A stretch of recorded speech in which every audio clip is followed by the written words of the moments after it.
आज जब हम अपने चारों ओर देखते हैं तो एक सवाल मन में उठता है, क्या यह वही लोकतंत्र है जिसका सपना हमारे पुरखों ने देखा था? सड़कों पर भीड़ है, बाजारों में रौनक है और टीवी पर नेताओं के बड़े बड़े भाषण चल रहे हैं। लेकिन इस शोर के बीच एक आम नागरिक की आवाज कहीं खो गई है। हम एक ऐसे चौराहे पर खड़े हैं जहां से रास्ते तो कई दिखते हैं पर मंजिल का पता नहीं। एक तरफ विकास और प्रगति के चमकदार होर्डिंग लगे हैं तो दूसरी तरफ रोजगार के लिए भटकते युवा, महंगाई से परेशान परिवार और बेहतर स्वास्थ्य सेवाओं के लिए तरसते लोग हैं। यह विरोधाभास ही आज के भारत की कहानी बन गया है, जहां सब कुछ अच्छा होने का दावा तो है पर उस अच्छाई का अनुभव हर किसी को नहीं हो रहा है। हर 5 साल में उम्मीदों का एक नया मेला सजता है। सरकारें बदलती हैं, चेहरे बदलते हैं और नारे भी बदल जाते हैं, लेकिन आम इंसान की जिंदगी की बुनियादी परेशानियां वहीं की वहीं खड़ी रहती हैं। शिक्षा, स्वास्थ्य, रोजगार, सुरक्षा और महंगाई, ये वो मुद्दे हैं जो हर घर की दहलीज से जुड़े हैं। शिक्षा, स्वास्थ्य, रोजगार, सुरक्षा, महंगाई पर राजनीति की बहसों में ये मुद्दे अक्सर हाशिए पर धकेल दिए जाते हैं। इनकी जगह ले लेते हैं भावनात्मक नारे, धर्म पर आधारित ध्रुवीकरण और सस्ते प्रचार का शोर। एक आम नागरिक के तौर पर आप और मैं बस यही सोचते रह जाते हैं कि जिस सरकार को हमने अपनी जिंदगी बेहतर बनाने के लिए चुना था, वो हमारी समस्याओं को छोड़कर बाकी हर चीज पर बात क्यों कर रही है। लोकतंत्र का मतलब सिर्फ वोट डालना नहीं होता। इसका असली मतलब है कि आपकी आवाज सुनी जाए, आपके सवालों का जवाब दिया जाए और आपकी जरूरतों को प्राथमिकता दी जाए। जब ऐसा नहीं होता तो लोकतंत्र की आत्मा घायल होती है। आज हम एक ऐसे दौर में जी रहे हैं जहां सरकार से सवाल पूछना देशद्रोह जैसा बना दिया गया है। जो भी सत्ता के दावों पर उंगली उठाता है उसे विकास विरोधी या राष्ट्र विरोधी करार दे दिया जाता है। यह डर का माहौल लोकतंत्र के लिए सबसे बड़ा खतरा है। यह हमें एक नागरिक से एक मूक दर्शक में बदल देता है जो बस चुपचाप तमाशा देखने के लिए मजबूर है। हमारा देश आज दुनिया की बड़ी ताकतों में गिना जाता है। हम चांद पर पहुंच गए हैं। हमारी अर्थव्यवस्था तेजी से बढ़ रही है। ये सब गर्व की बात है, लेकिन इस गर्व के साथ यह सवाल भी जुड़ा है कि इस तरक्की का फायदा किसे मिल रहा है। क्या यह विकास समावेशी है? क्या गांव में बैठे आखिरी आदमी तक इसका लाभ पहुंच रहा है?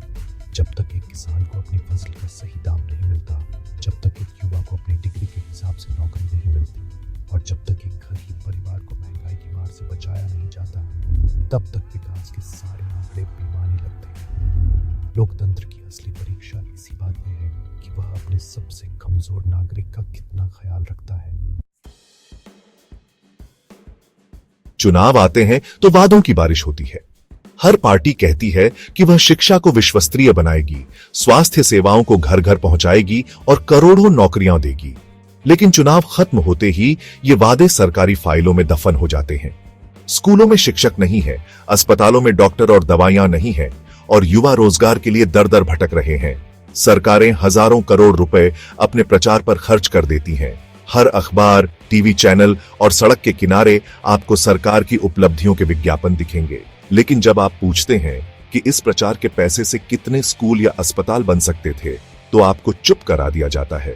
यह एक ऐसा चक्रव्यूह है जिसमें आम नागरिक फंसा हुआ महसूस करता है। महंगाई एक ऐसा मुद्दा है जो हर आम आदमी की कमर तोड़ रहा है। पेट्रोल, डीजल, रसोई गैस से लेकर दाल सब्जियों तक हर चीज के दाम आसमान छू रहे हैं। सरकारें आंकड़ों का खेल खेलकर यह साबित करने की कोशिश करती हैं कि महंगाई नियंत्रण में है, लेकिन बाजार में जाकर खरीदारी करने वाला हर व्यक्ति जानता है कि उसकी जेब पर कितना बोझ बढ़ गया है। उसकी कमाई वही है, लेकिन खर्चे लगातार बढ़ते जा रहे हैं। जब इन मुद्दों पर सरकार से जवाब मांगा जाता है तो बहस को किसी और दिशा में मोड़ दिया जाता है। आपको बताया जाएगा कि देश की सुरक्षा ज्यादा जरूरी है या फिर किसी पुराने मुद्दे को उठाकर आपका ध्यान भटका दिया जाएगा। असल मुद्दों का यह गुम होना लोकतंत्र का सबसे बड़ा मजाक है। तकनीकी विकास और डिजिटल इंडिया की बातें बहुत होती हैं।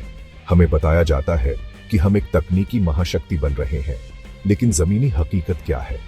आज भी हमारे करोड़ों युवाओं के पास डिजिटल कौशल की कमी है, जिसके कारण वे वैश्विक बाजार में पिछड़ रहे हैं। हम आज भी नई तकनीक के लिए दूसरे देशों पर निर्भर हैं। हम सॉफ्टवेयर बनाते हैं, लेकिन हार्डवेयर और सेमीकंडक्टर चिप्स के लिए हमें दूसरों का मुंह ताकना पड़ता है। चीन, अमेरिका और ताइवान जैसे देश तकनीक में कहां से कहां पहुंच गए, और हम अभी भी बुनियादी ढांचे के लिए संघर्ष कर रहे हैं। यह खाई तब तक नहीं भरेगी जब तक सरकारें तकनीकी शिक्षा और अनुसंधान में ईमानदारी से निवेश नहीं करती। स्वास्थ्य सेवाओं की हालत किसी से छिपी नहीं है। सरकारी अस्पतालों में लंबी कतारें, सुविधाओं का अभाव और डॉक्टरों की कमी एक आम बात है। एक सामान्य बीमारी भी एक गरीब परिवार के लिए आर्थिक तबाही का कारण बन जाती है। सरकारें बीमा योजनाओं का ढिंडोरा पीटती हैं, लेकिन उन योजनाओं का लाभ उठाना किसी चुनौती से कम नहीं है। दूसरी ओर प्राइवेट अस्पताल इतने महंगे हैं कि आम आदमी वहां जाने की सोच भी नहीं सकता। एक स्वस्थ नागरिक ही एक स्वस्थ राष्ट्र का निर्माण कर सकता है, लेकिन जब तक स्वास्थ्य को एक बुनियादी अधिकार के बजाय एक बिकाऊ वस्तु समझा जाता रहेगा, तब तक हम एक स्वस्थ समाज की कल्पना नहीं कर सकते। लोकतंत्र में सवाल पूछना नागरिक का सबसे बड़ा हथियार होता है, लेकिन आज इसी हथियार को छीनने की कोशिश हो रही है। अगर कोई पत्रकार, सामाजिक कार्यकर्ता या आम नागरिक भी सरकार की नीतियों पर सवाल उठाता है, तो उसके पीछे सरकारी एजेंसियां लगा दी जाती हैं। ईडी, सीबीआई और इनकम टैक्स विभाग का इस्तेमाल अब भ्रष्टाचार मिटाने से ज्यादा असहमति की आवाजों को दबाने के लिए हो रहा है। जो लोग सत्ता के पक्ष में हैं, उनके सारे गुनाह माफ हो जाते हैं, लेकिन जो विपक्ष में हैं या सच बोलने की हिम्मत करते हैं, उन्हें चुन चुनकर निशाना बनाया जाता है। यह एक ऐसा डरावना माहौल बनाता है जहां लोग सच बोलने से डरने लगते हैं। मीडिया, जिसे लोकतंत्र का चौथा स्तंभ कहा जाता है, आज अपनी विश्वसनीयता के सबसे बुरे दौर से गुजर रहा है। ज्यादातर टीवी चैनल और अखबार सरकार के प्रचार तंत्र का हिस्सा बन गए हैं। वे दिन रात सरकार का गुणगान करते हैं और विपक्ष या आलोचकों पर हमला बोलते हैं। जनता के असली मुद्दे, रोजगार, महंगाई, शिक्षा, स्वास्थ्य, उनकी बहसों से गायब हैं। उनकी जगह ले ली है हिंदू मुसलमान, मंदिर मस्जिद और जहरीले नारों ने। जो पत्रकार सच दिखाने की कोशिश करते हैं, उन्हें नौकरियों से निकाल दिया जाता है, उन पर मुकदमे कर दिए जाते हैं या उन्हें सोशल मीडिया पर ट्रोल करके बदनाम किया जाता है। जब मीडिया ही सरकार का भोंपू बन जाए तो सच जनता तक कैसे पहुंचेगा? यह डर सिर्फ पत्रकारों तक सीमित नहीं है। यह डर विश्वविद्यालयों, लेखकों, कलाकारों और छात्रों तक पहुंच गया है।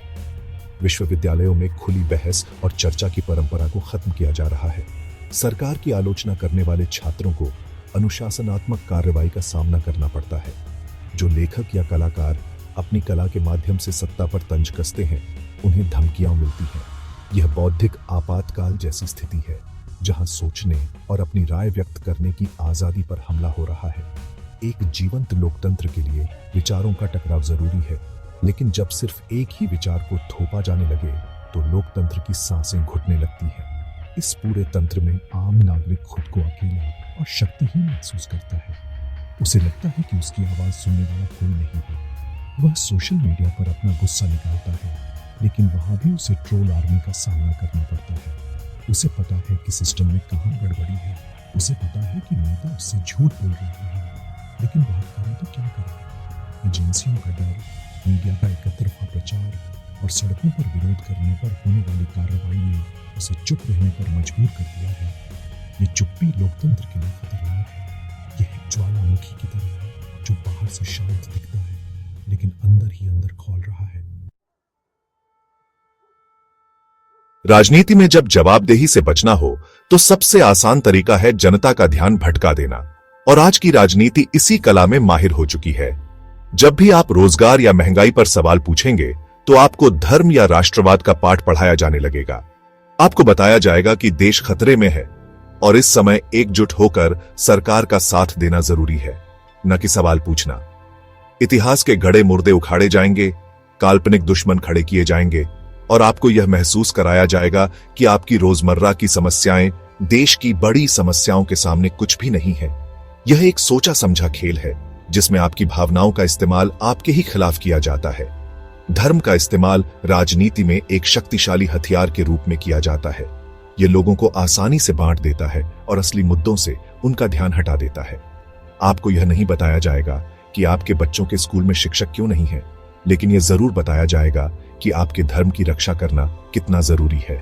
विकास और प्रगति की बातें पीछे छूट जाती हैं और पूरी बहस इस पर केंद्रित हो जाती है कि कौन ज्यादा धार्मिक है और कौन नहीं। इस भावनात्मक ज्वार में तर्क और विवेक बह जाते हैं। एक आम नागरिक जो बस एक बेहतर जीवन चाहता है, उसे धर्म और पहचान की इस लड़ाई में उलझा दिया जाता है, जबकि असल खिलाड़ी पर्दे के पीछे अपना खेल खेलते रहते हैं। इसके अलावा एक और तरीका है व्यक्तित्व पूजा को बढ़ावा देना। राजनीति को एक व्यक्ति के इर्द गिर्द केंद्रित कर दिया जाता है। हर योजना, हर उपलब्धि को उस एक नेता की देन बताया जाता है। ऐसा माहौल बनाया जाता है कि अगर आप उस नेता पर सवाल उठाते हैं तो आप देश पर सवाल उठा रहे हैं। लोकतंत्र में नीतियां और संस्थाएं महत्वपूर्ण होती हैं, व्यक्ति नहीं। लेकिन जब एक व्यक्ति संस्था से बड़ा हो जाता है तो तानाशाही का खतरा बढ़ जाता है। सरकार के हर काम का श्रेय नेता को दिया जाता है और हर विफलता का ठीकरा विपक्ष या पुरानी सरकारों पर फोड़ दिया जाता है। इस नायक पूजा में नागरिक की भूमिका सिर्फ एक भक्त की रह जाती है। राजनीति में नैतिक पतन भी चिंता का विषय है। नेताओं द्वारा इस्तेमाल की जाने वाली भाषा का स्तर लगातार गिर रहा है। संसद और विधानसभाओं में बहस की जगह हंगामा और आरोप प्रत्यारोप ने ले ली है। महिला राजनेताओं के प्रति अपमानजनक टिप्पणियां आम हो गई हैं। हाल के वर्षों में हमने देखा है कि कैसे सार्वजनिक जीवन में महिलाओं के प्रति असम्मानजनक व्यवहार को नजरअंदाज किया जाता है। जब हमारे चुने हुए प्रतिनिधि ही ऐसी भाषा का इस्तेमाल करेंगे तो समाज में क्या संदेश जाएगा? यह नैतिक पतन सिर्फ राजनीति तक सीमित नहीं रहता, यह पूरे समाज के ताने बाने को कमजोर करता है और हमारी आने वाली पीढ़ियों के लिए एक गलत मिसाल पेश करता है। इतनी निराशाओं के बावजूद उम्मीद की आखिरी किरण अभी भी बाकी है, और वो उम्मीद आप और मैं हैं, भारत का आम नागरिक। लोकतंत्र की आत्मा सरकार या नेताओं में नहीं, बल्कि नागरिकों में बसती है। जब तक नागरिक सवाल पूछना जारी रखेगा, तब तक लोकतंत्र जिंदा रहेगा। हमें यह याद रखना होगा कि सरकार हमारी मालिक नहीं, बल्कि हमारी सेवक है। हमने उसे चुना है ताकि वह हमारे लिए काम करे, न कि हम पर राज करे। इसलिए सरकार की नीतियों, उसके खर्चों और उसके वादों पर सवाल पूछना हमारा सिर्फ अधिकार ही नहीं, बल्कि हमारा कर्तव्य भी है। यह आधुनिक भारत की जरूरत है, जहां हम सिर्फ भक्त या अनुयायी बनकर नहीं रह सकते। हमें धर्म, जाति और भावनात्मक नारों के जाल से बाहर निकलना होगा। हमें अपनी सरकारों से सही सवाल पूछने होंगे। हमें पूछना होगा कि हमारे टैक्स के पैसे का इस्तेमाल कहां हो रहा है। हमें पूछना होगा कि करोड़ों युवा बेरोजगार क्यों हैं। हमें पूछना होगा कि हमारी स्वास्थ्य और शिक्षा व्यवस्था इतनी कमजोर क्यों है। जब हम एकजुट होकर ये सवाल पूछेंगे तो कोई भी सरकार हमारी आवाज को अनसुना नहीं कर सकती। हमें नेताओं को उनके काम के आधार पर आंकना होगा, न कि उनके भाषणों या नारों के आधार पर। हमें विकास चाहिए, नफरत और विभाजन की राजनीति नहीं। हमारे संविधान ने हमें बोलने की आजादी, समानता और न्याय का अधिकार दिया है। ये हमारे मूल अधिकार हैं और इनकी रक्षा करना हम सबकी जिम्मेदारी है। हमें इन अधिकारों का इस्तेमाल करना सीखना होगा। हमें सूचना के अधिकार जैसे उपकरणों का उपयोग करके सरकार को जवाबदेह बनाना होगा। हमें स्वतंत्र मीडिया का समर्थन करना होगा और फेक न्यूज से सावधान रहना होगा। लोकतंत्र को बचाने की लड़ाई किसी एक व्यक्ति या संगठन की नहीं है। यह हम 140 करोड़ भारतीयों की सामूहिक लड़ाई है। अगर हम आज चुप रह गए तो आने वाली पीढ़ियां हमें माफ नहीं करेंगी। अंत में लोकतंत्र एक सतत प्रक्रिया है, कोई मंजिल नहीं। इसे हर दिन जीना पड़ता है और हर दिन इसकी रक्षा करनी पड़ती है। सरकारें आएंगी और जाएंगी, लेकिन देश और उसका लोकतंत्र हमेशा रहना चाहिए।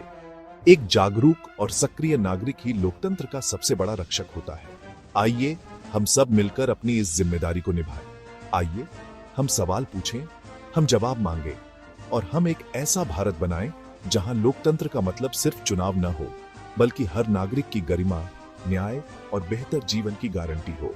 क्योंकि जब नागरिक बोलेगा, तभी लोकतंत्र बचेगा।